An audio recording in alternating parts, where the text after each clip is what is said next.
Addawaa'in guyyoota sadiif walitti dhaabee walgahii gaggeeffataa ture. Guyyoota sadanuu ajandaa marii isaa akkamitti waan Oromoo, Sumaalee, Affaar, Tigree jedhu kana balleessinee Itoophiyaa takkitti bara miiliksan ijaarraa kan jedhu irratti mari'ataa ture.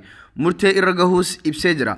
Dhimma kana gadi fageenyaan laallaa hanga xumura qophii keenyaatti nu hordofaan affeerrateenna. Daawwattoota fi hordoftoota keenya kabajamoo akkam nagaa jirtu? Nageenyi Rabbii bakkuma isin jirtanitti isinirra haa jiraatu jecha Anolee Global Media irraa oduu guyyaa irraa qabannee isiniif dhiyaanneerra. Odeeffannoo guyyaa irraa kan isin biraan gahu an Tolchaa Huseenii gara odeeffannoo guyyaa irraa qabannee isiniif dhiyaannetti cehuun duratti tamsaasa idilee guyyaa guyyaan Anolee Global Media irraa isiniif darbu bifa salphaa ta'een argachuuf toora YouTube channel keenyaa subscribe gochuun akkasuma page Facebook keenyaa like gochuun odeeffannoolee biyya keessaa fi addunyaalessaa bifa salphaa ta'een battaluma gadi dhiifametti argachuu dandeettu. Maddamariin afaan mi'eeffatee ija soqiddaan dhiqatee federaalizimii utubaa godhachuudhaan waan biyya haarawaa uummata hunda qixa laaltu ijaaruu fakkaata. Garuu gochi immoo waan injifannoo saboonni Itoophiyaa waggoota 27 darban argatan daranuu balleessaa. Tokko jechuun paartiin maqaa Oromootiinis ta'ee maqaa sabaa fi sablammootaatiin hin barbaachisu jechuun ODP diiguun Itoophiyaa biltsiginnaa paartii ijaaruuf murtee dhumaa irra gahee murteessee murtichallee gara mana mareetti qajeelchee jira. Ajaa'iba badaa nama raaju. Keessa immoo qaanfii malee federaalizimii isa dhugaa fiduuf kana gochaa jirra jedhu. Jechaaf arrabaan Oromoo gowwoomsuuf yaalu. Akka waan Oromoon jechaan gowwoomu raajidhaa bar. Waggaa 27 yeroo wayyaanee jalatti saba dhiitaa bulchaa turan bilisoomtanii jirtu federaalizimii amma jiru kanaan alatti Itoophiyaaf filannoon biraa hin jiru. Kana immoo OPDOtu qabsoo hadhaa waan fidee uummata Oromoo gonfachiise nun jechaa akka waan nun gowwoomsuuf iyyaalinii amma immoo afaanuma kaleessaa san nun jedhaa turaniin federaalizimiin amma jiru kun kan sobaati hunda hammataa miti nun jedhu. Yaa Waaqa raajii akkamii nu garsiifta? Kijibni kijiba, gowwoomsinis gowwoomsidha. Kaleessa yoo taate malee har'a hin dalagu. Yeroon isaa darbeera. Jaarraa 21ffaa keessa jirra. Wal sobuuf wal sossobuus ta'ee uleen wal bulchuun hin danda'amu. Dhugaa jedha. Dhugaa dubbachuuf waa'ee Itoophiyaa biltsiginnaa paartii kun kaayyoo isaa tokkoof tokko qofa. Itoophiyaa waggaa tokko guutuu Dr. Abiy faarsaa baheessan ijaaruufi. Dr. Abiy nama goota. Nama waan itti amane gochuurraa of booda hin deebine. Kana qabatamattis hojiin nu garsiisee jira. Garuu gootummaa isaa Oromummaa fi birmadummaa saboota Itoophiyaa balleessuun Itoophiyaa miilik deebisuuf itti fayyadamaa jira.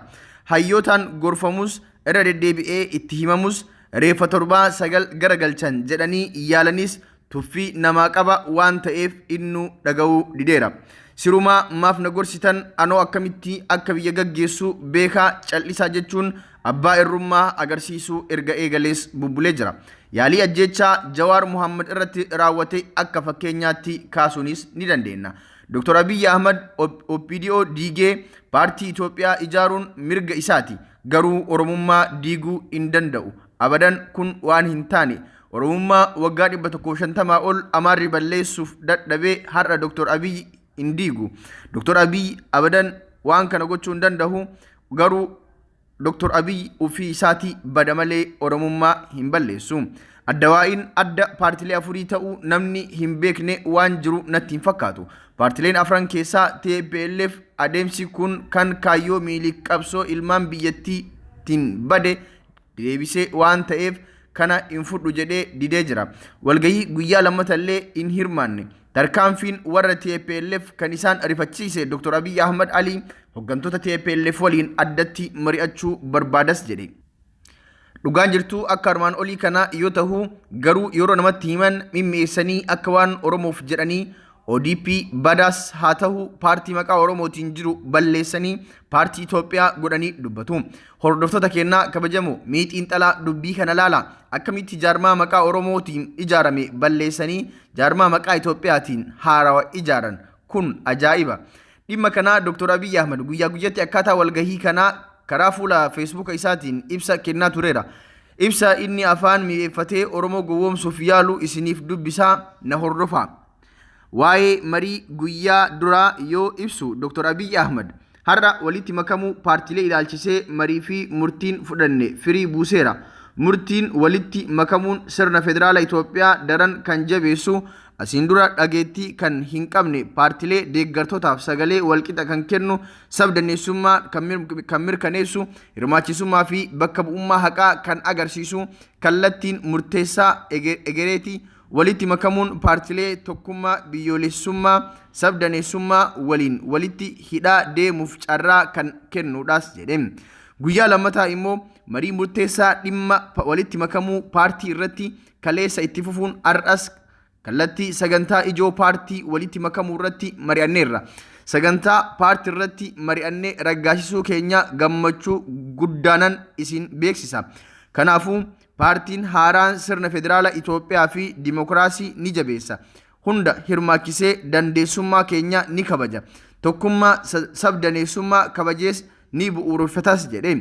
Inni guyyaa sadaffaa fi dhumaa kan kaleessa galgala barreesse immoo dambii paartii walitti makame irratti har'a mari'achaa oolle raggaasuun gara mana mareetti qajeelchineerra. Walgahii guyyoota sadiin wantoota jajjaboo sadi murteessineerra. Inni jalqabaa gadi fageenyaan mari'annee kan raggaasne walitti makamuu paartii akkasumas hirmaachisummaa isaati. Inni lammataa sagantaa paartichaa hawaasa hunda fuulduratti fuudhee deemurratti yoo ta'u, inni sadaffaan dambii isaati. Guyyoota sadanuu bifa ifaa fi dimokiraatawaa ta'een mari'anne. Kanaafuu paartii haarawaa sirna federaalawaa Itoophiyaa fi dimokiraasii ni jabeessa. Hirmaachisaa ta'ee sabdaneessummaa tokkummaa bu'uura godhatee ni utuba jedha Dr. Abiy Ahmad. Jaarmaan haarawaan EPP'n kun afaan hojii isaas afaan 5 akka godhu murteesse jedhu. Afaan Amaaraa, afaan Oromoo, afaan Sumaalee, afaan Tigree fi afaan Affaari. Dubbiin kun immoo gaaffii hedduu kaasaa jira. Hayyoonni hedduun kunumtuu tooftaa Oromummaa ittiin balleessuuf yaadanidha jechaa jiru. Mee yaadota hayyoota keessaa yaada Ittaanaa Habtee fi Yahyaa Bashiir isin biraan gahaa qalbiin na hordofa. Ittaanaa Habtee adda waa'iin aangoo mootummaa osoo hin gadhiisin maqaa walitti baqiinsa jedhuun paartii haarawaa seerri hin beekneen biyyattii hin beekneen Itoophiyaa Biltsiginnaa paartii jedhamu hundeessee as ba'uuf qophii xumuradhe jedhee lallabaa jira. Paartiin haaraan hundeeffamu kunis maltiguul akka ta'e himatee jira. Kun Oromiyaa keessatti hojiitti gaafa hiikamu maal jechuudha? Paartiin kun hojii isaa wayita Oromiyaa keessa socho'u yoo sochii kana callifnee ilaalle jechuudha. Afaan Oromootti dabalee afaan Amaaraa fayyadamuuf deema jechuudha. Caasaan paartii aangoo irra jiru kun Oromiyaa keessatti Amaaranyaa kan fayyadamu taanaan Amaaranyaan Oromiyaa keessatti afaan bulchiinsaa kan mana murtii fi kan barnoota ta'uuf tarkaanfii tokkottitu hafa jechuudha. Gabaabumatti yoo ilaalle gaafiin mirga abbaa biyyummaa Oromoon barootaaf itti wareegamaa ba'e alatti lafatti hafee gaafiin nafxanyoonni Oromiyaa dhaaluuf gaafataa turan deebii argachuuf adeema jechuudha. Egaa Abiyyii fi buchulloonni isaa waa'ee walitti baquu adda waa'ii isin hin galchu kan jedhaan jiran isa kana.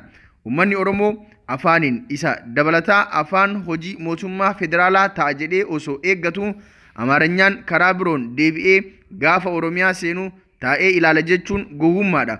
Wal gaggalaafata taati. Hojiin nafxanyoonni Abiyyi waliin baatiiwwan 18 darbaniif harka wal qabatanii hojjetan bu'aa isaa amma maqaa walitti baqiinsa adda waa'itiin as deemaa jiru kanaadha. Kottu amma nyaattaa jedha Ittaanaa Habtee. Yahyaa Bashiir immoo gaaffii afaan Oromoo afaan hojii federaalaa gochuu jedhuuf deebii kennuuf jiramu qalbiidhaan laaluu qabna. Akka dhagahaa jirrutti gaaffii kana moggaatti dhiibuun kana booda akka hin danda'amne hubatameera. Haa ta'u malee gaaffii kana deebisuudhaaf qabamee summii qophaa'aa jiru tokkotu cinca'aa jira. Amaaranyaan cinatti afaan Oromoo qofa osoo hin taane afaan 4 yookiin 5 akka afaan hojii federaalaa ta'uu murteessuuf deemu. Kana afaanuma hoggantoota gurguddaa irraa dhageenyeerra. Nuti Oromoon afaan saboota hundaaf kabaja qabna. Afaanonni kun ukkaamsaa jalaa bahanii akka guddatanis hawwii qabna. Sabdaneessummaa fi afdaneessummaa jechuunis tokko isuma kana. Afaanii fi eenyummaa waliin kabajuudha. Afaan kamuu ulaagaa sadarkaa federaalaaf barbaachisu guuttannaan waan hin moggaafamneef hin qabu. Haa ta'u malee Amaarinyaa cinatti afaan 4 yookiin 5 yeroo tokkotti hammaaranii moggaasuun afaanota uummataa filamaniif yaadu miti. Ergaan isaa waan biraati. Kaayyoo gurguddaa lama waan of keessaa qabu fakkaata. Tokkoffaa Gaaffii afaan Oromoo akka bal'ina isaatti biyyattii keessatti Amaariffaan qixa tajaajiluu qaba jedhu kan yeroo dheeraaf dhihaataa ture busheessuudha. Afaan Oromoo gita Amaariffaa osoo hin taane gita afaanota ol guddatoo biroo keessatti ramaduun Amaariffaaf anjaa ammas waan hunda kophaa isaa to'atee itti fufu tolchuudha. Afaan Oromoo lakkoofsa dubbataatiin Amaariffa kan caaluu fi Itoophiyaan alattis biyyoota baha Afrikaa baay'eetu kan beekamu ta'uu isaa gatii dhorkachuudhaan gituma Amaariffaa irraa gad dhimsuudha. Afaan sadarkaa federaalaatti haaraa ta'e baay'ee yeroo tokkotti hammaaranii moggaasuun afaan faajjii guddaa akka uumu beekamaadha. Afaan faajjii sana baqachuu jecha namni Amaariffuma baratametti akka cichu gochuudha. Afaanota haaraa dhufan barachuu fi fayyadamuun akka nuffuu fi jibbu gochuudha. Rakkoon kun yoo itti fufaa deemu gaafiin maaliif wal rakkifna Amaariffuma hunduu dubbatu kana eebbifannee warra kun ofirraa haa dhiifnu jedhu akka uumamu taasisuudha. Lammaffaa gaafii afaan Oromoo barootaaf kaase kana waan deebisan fakkeessanii Oromoo fi uummattoota afaan isaa filamuu biroo walitti buusudha.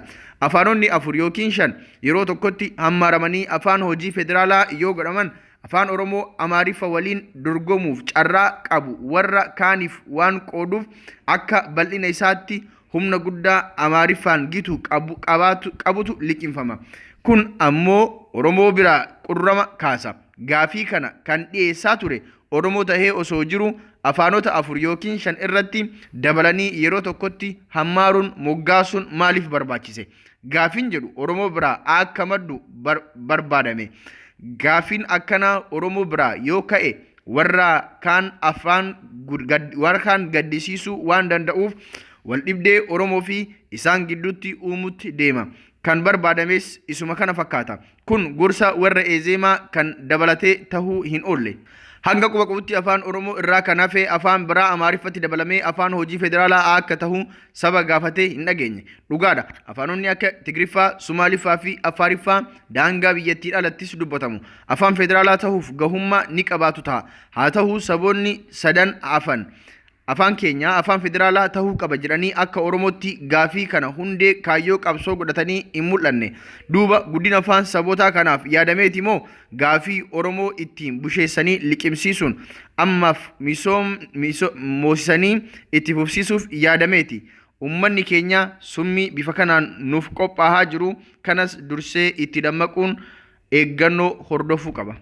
Egaan daawwattootaa fi hordoftoota keenyaa oduu guyyaa irraa qabannee isiniif dhiyaannee fi yaada hayyootaa isiniif qonnee kanumaan goolabnaa. Dhumarratti immoo haasawa Dr. Abiy Ahmed waa'ee Itoophiyaa Bilisiginnaa paartii afaan mi'eeffatee akka waan paartii saba uummata Oromoo fi sabaaf sablammoota biyyattii fayyaduu ijaareetti yeroo haasawu isiniif dhiyeessinaa dhageeffadhaa. Yeroo biraa sagantaa birootiin hanga walitti deebinutti immoo nagaan nuuf tura.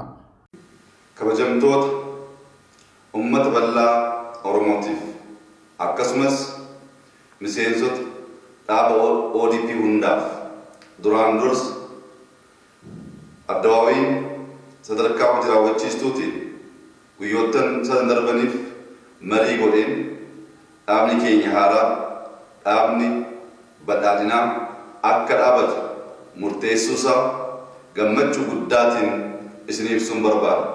Dhaabni kunis gaaffii garaagaraa uummanni keenya yeroo dheeraatiif kaasaa ture bifa deebisuun hundee irraa kan hundaa'e waan ta'eef gaaffiin Oromoo ammas kan deebi'e adeemsa keessattis deebi'aa kan deemu akka jiru hubannee dhaaba kana cimsinee waliin qabsaa'uudhaan fedhiif faayidaa uummata keenyaa gaaffii dinagdeef siyaasa uummanni keenya bara dheeraatiif kaasaa ture deebisuu akka dandeenyuuf waamicha koon dabarsuu barbaada.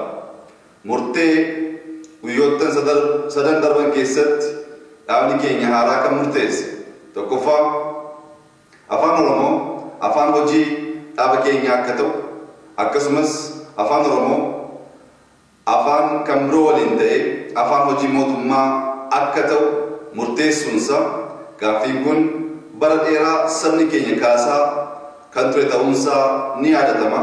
Haa ta'uyyuu malee gaaffii akkasii deebisuuf haalli jaarmiyaaleen siyaasaa addawaawii jalatti ijaaraman deebisuu kan danda'an waan turreef dhaabni keenya haaraa kana sagalee guutuudhaan kan murteesse ta'uusaa kabaja guddaatiin isiniif sun barbaada.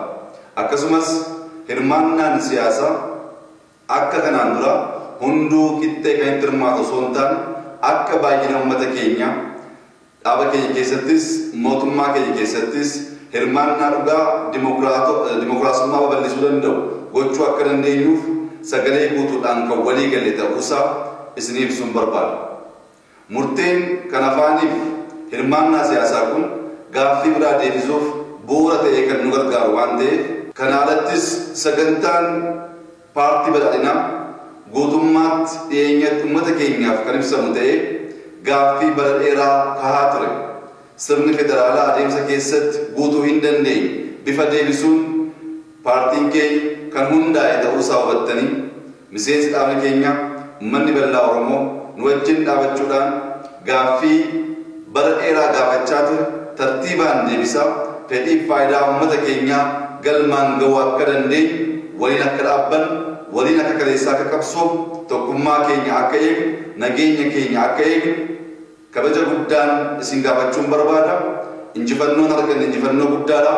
Baga gammaddan baga gammanne waliin taane injifannoo haaraa galmeessaa gara fuulduraa deemuu akka dandeenyu amantaa qabu ibsuun barbaada. Ulfaadhaa baga gammaddan.